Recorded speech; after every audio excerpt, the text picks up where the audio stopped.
Muy buenas tardes, queridos estudiantes. Buena tarde, les decía. Quiero en esta ocasión compartir esta comunicación con ustedes a través de este video que estoy grabando en este momento para hacerles la reflexión acerca de la segunda parte del tema que estábamos trabajando en la clase anterior, que eran las megatendencias. Habíamos iniciado el viernes pasado a hablar del tema como esa transición que hacemos entre los contenidos de la epistemología con el tema de la pedagogía.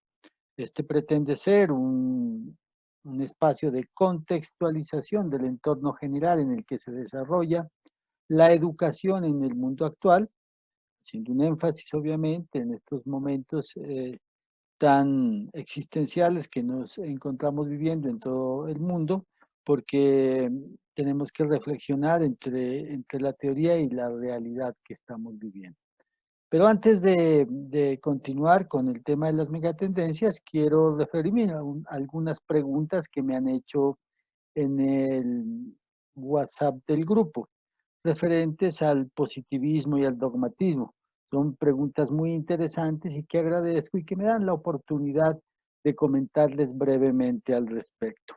El positivismo, deben recordar, es esa corriente epistemológica que está fundamentada en el método científico clásico que pretende que todo lo que nosotros investiguemos es aquello que se puede medir, evaluar y controlar y debe estar sujeto a unas condiciones especiales, diríamos unas condiciones de laboratorio.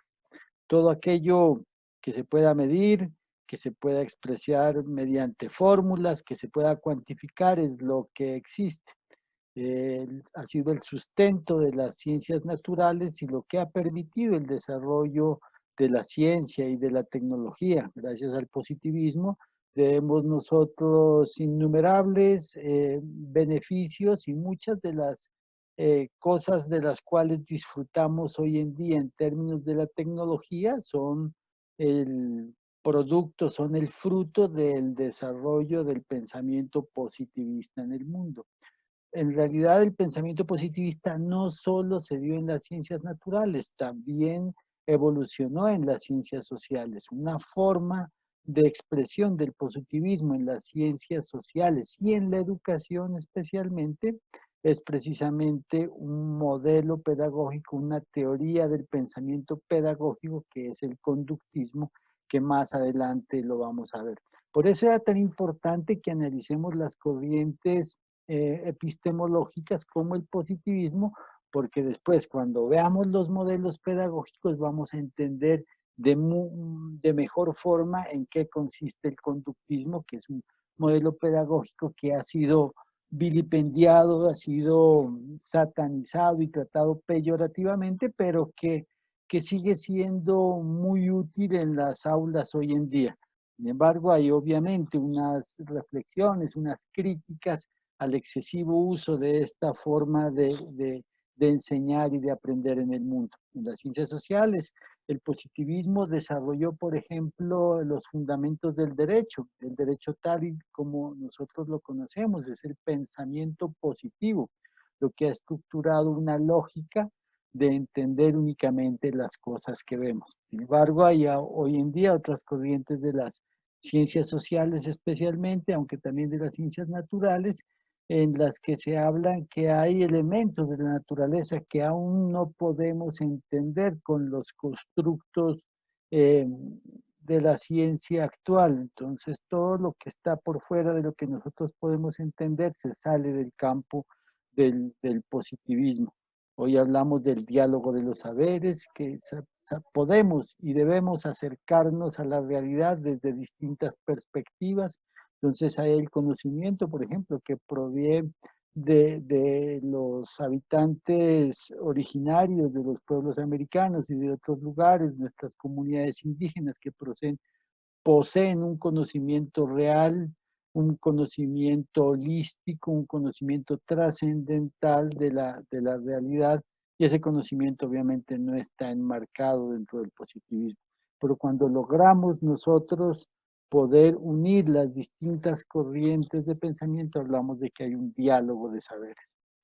Eso, por un lado, con el dogmatismo, a diferencia de lo anterior, más que el sustento de una idea desarrollada a través del método científico, una idea comprobada, una hipótesis a la que se le han hallado sus diferentes fuentes de comprobación, el dogma es una verdad incuestionable, una verdad que no ha sido sometida necesariamente a ninguna fase de comprobación y que proviene muchas veces de desarrollos ideológicos, de desarrollos religiosos, inclusive también hay algunos dogmas científicos, ¿no?, que se aceptan como verdades, pero que no son sujetas a procesos de comprobación, o los procesos de comprobación no son lo suficientemente rigurosos, de tal manera que algunas afirmaciones se creen y se asumen de forma acrítica, es decir, sin pasar por los procesos trascendentes y superiores de la mente. Entonces, esas verdades que se creen de forma absoluta y se siguen, son lo que se llama el dogmatismo, muchas veces ligada a un fenómeno social que es el mesianismo.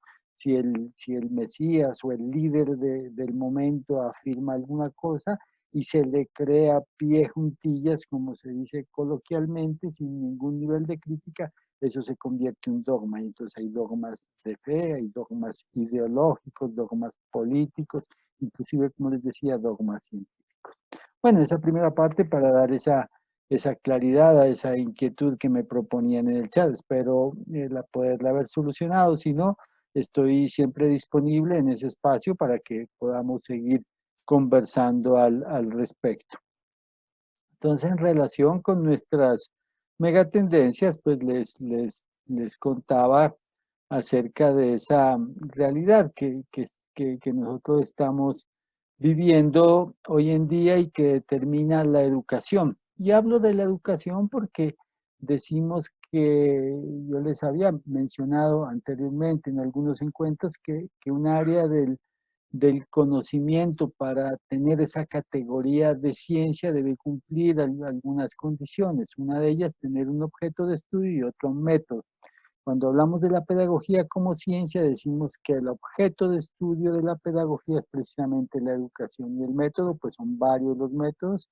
Todas las corrientes epistemológicas diseñan un método y después los modelos pedagógicos diseñan distintos métodos. Entonces hay una forma estructurada, articulada de acercarse a ese objeto de estudio que es la educación. Y la educación tiene unas realidades que son las que estamos viendo hoy en día.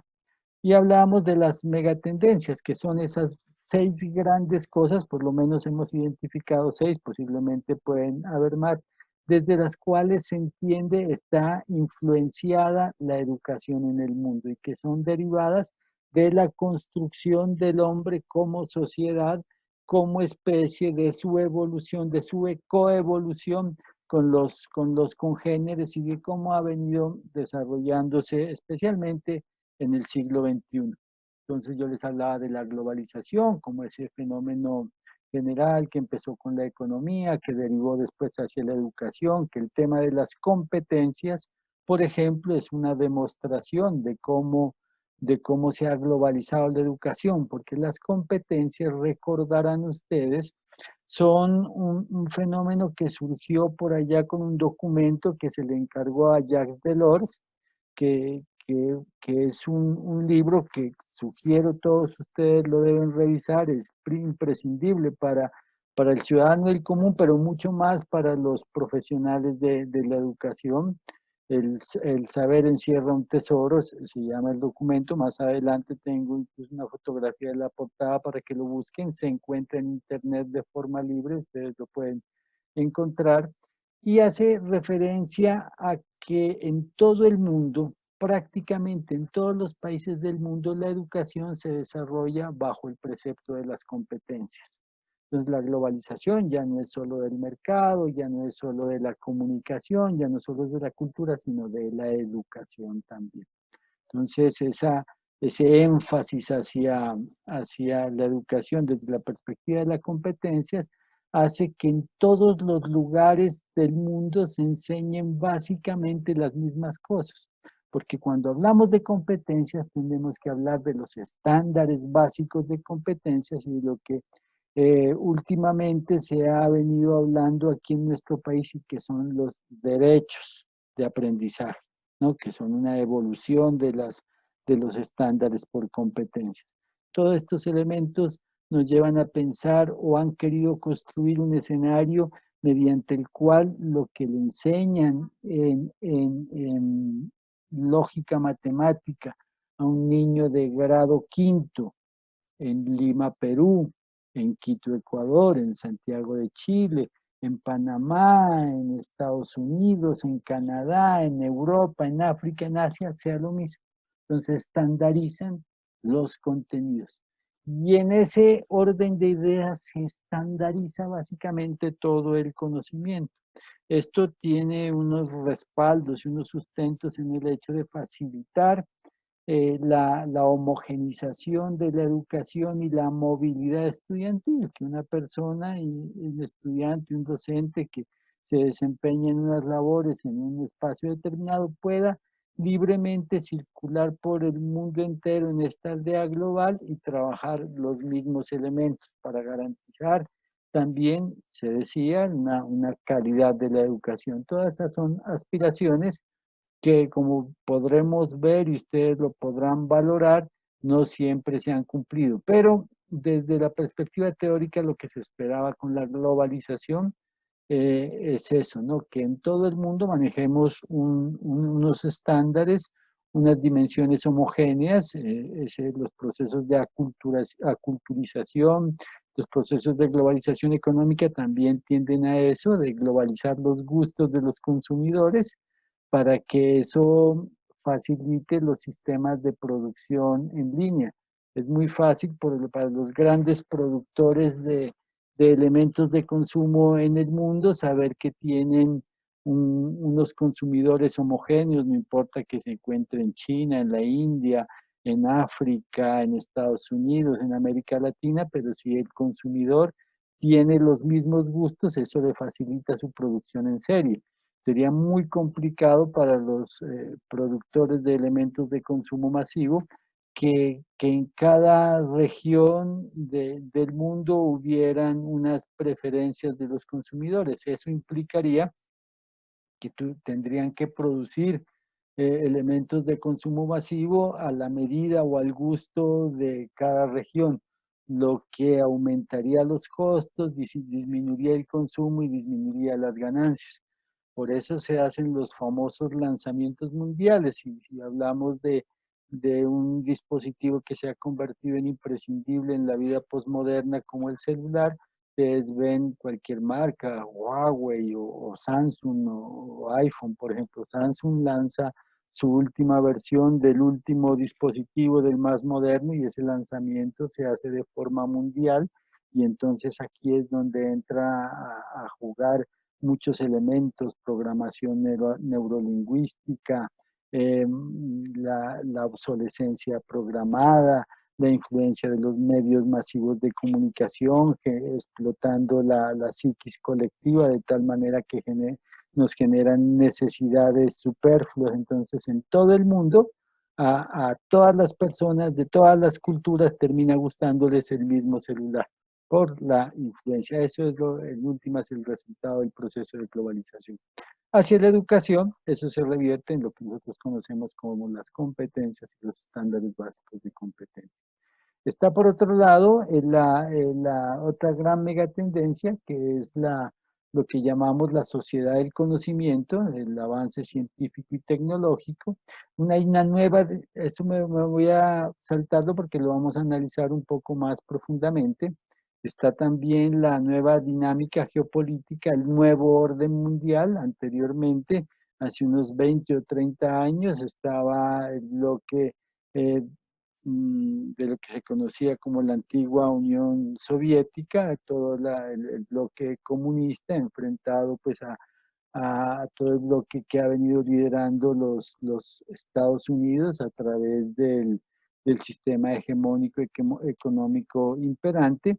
Sin embargo, se rompió esa barrera que había, digámoslo así, de esas dos grandes macroestructuras de la política mundial, y hoy el nuevo orden mundial ya no está determinado por lo que digan unas naciones, por más poderosas que ellas puedan ser, sino que está determinado por lo que diga el capital.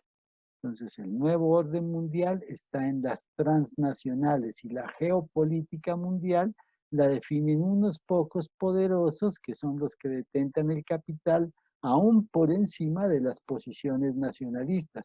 Entonces, los dueños de las grandes transnacionales del mundo, de las generadoras de los sistemas productivos, son de distintos países. Si vemos uno de los negocios más grandes que existen, por ejemplo, el de la biotecnología, o vemos el negocio de los medicamentos que hoy por hoy, y para los que les gustan las conspiraciones, dicen que pueden ser los que originaron este fenómeno pandémico que estamos atravesando.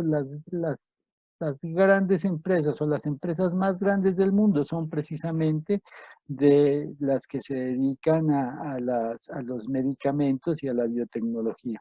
Entonces tenemos empresas como Bayer, tenemos empresas como Monsanto, tenemos empresas como Pfizer y pues muchísimas otras que tienen miles de millones de dólares en utilidades y cuyo Producto Interno Bruto puede ser incluso igual al de un país pequeño. Pues una de estas transnacionales puede tener un producto interno bruto casi igual al que pueda tener un pequeño país del tercer mundo. Entonces, pero tienen definitivamente mucho más influencia, su estructura es autocrática, toman decisiones y las decisiones que ellos toman no afectan a un solo país, afectan al mundo entero. Entonces, los dueños de esas grandes transnacionales ya no son de un solo país y les importa poco los nacionalismos, por decir alguna empresa como Pfizer o Monsanto, los dueños de ellos pueden ser empresarios e inversionistas mexicanos, chinos, estadounidenses, alemanes, canadienses, japoneses, en fin, son múltiples los orígenes de los dueños y por eso los intereses de ellos no van necesariamente con los intereses de las naciones, sino el que domina el interés fundamental hoy en día es el capital. Entonces es una mega tendencia que también influencia nuestro quehacer educativo. Y hablamos de la cultura y el pensamiento global, ya lo he mencionado aquí un par de veces, la aculturización, la erosión cultural.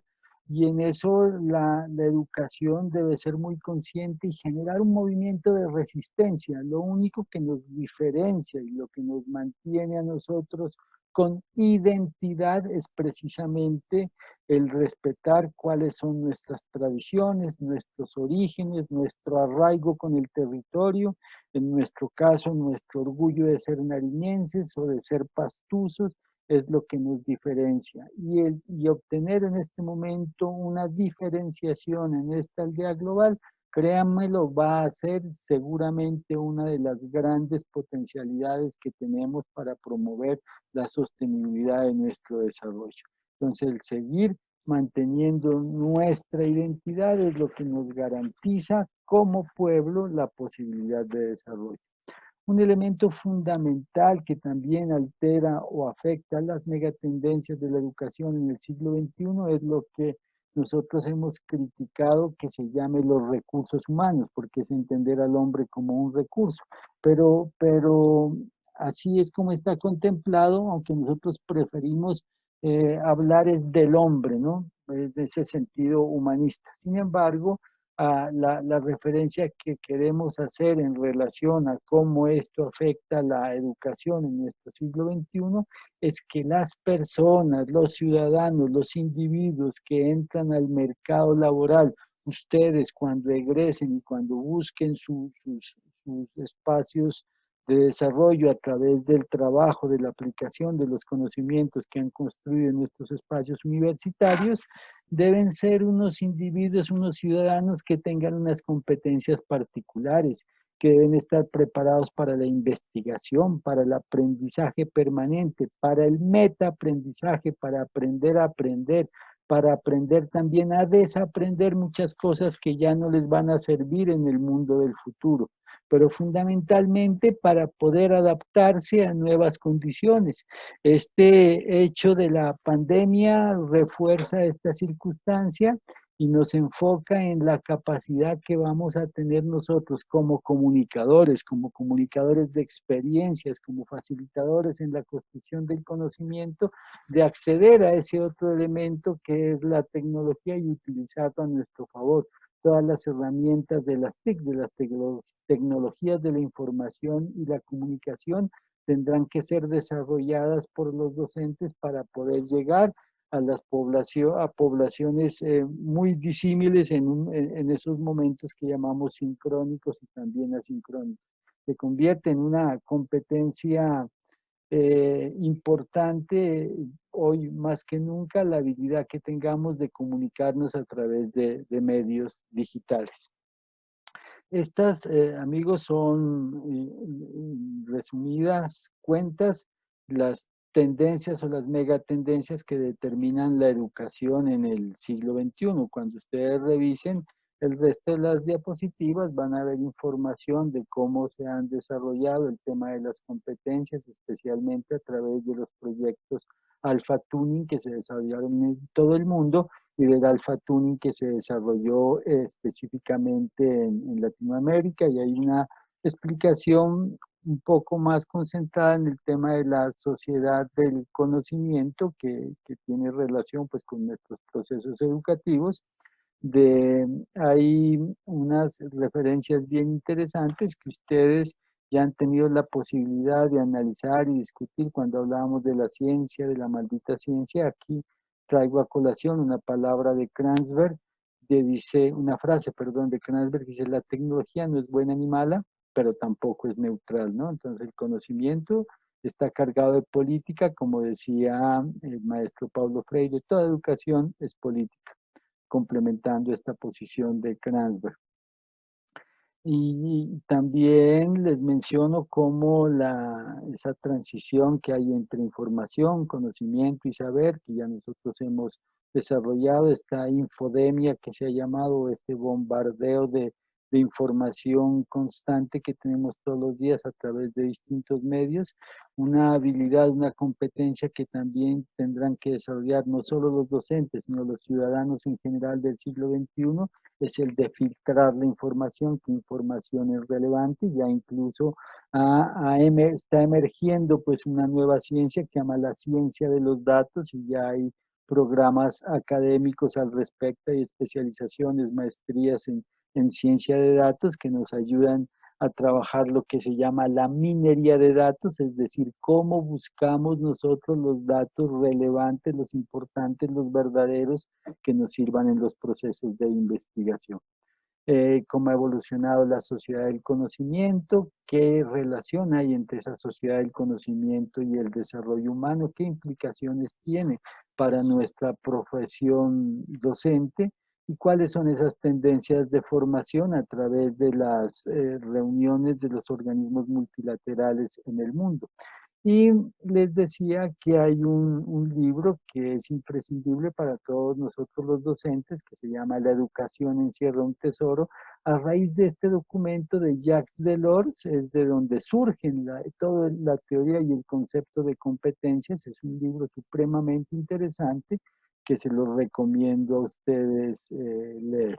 Bueno, ahí están un resto de diapositivas que espero las miren, y cualquier inquietud adicional que tengan, con mucho gusto estaré disponible, ya sea a través del grupo de WhatsApp o a través de llamada telefónica, a través de un correo, a través del mecanismo que ustedes consideren conveniente.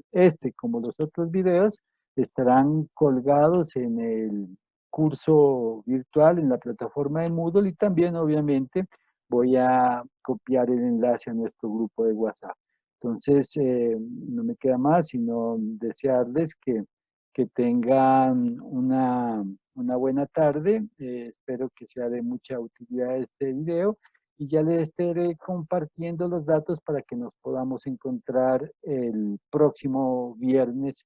Estaré enviando el enlace de Zoom, ¿no? Próximo viernes, que como les decía la anterior vez, celebramos un día especial, el día de ustedes, mi día, el día del maestro. Bueno, hasta pronto, queridos amigos.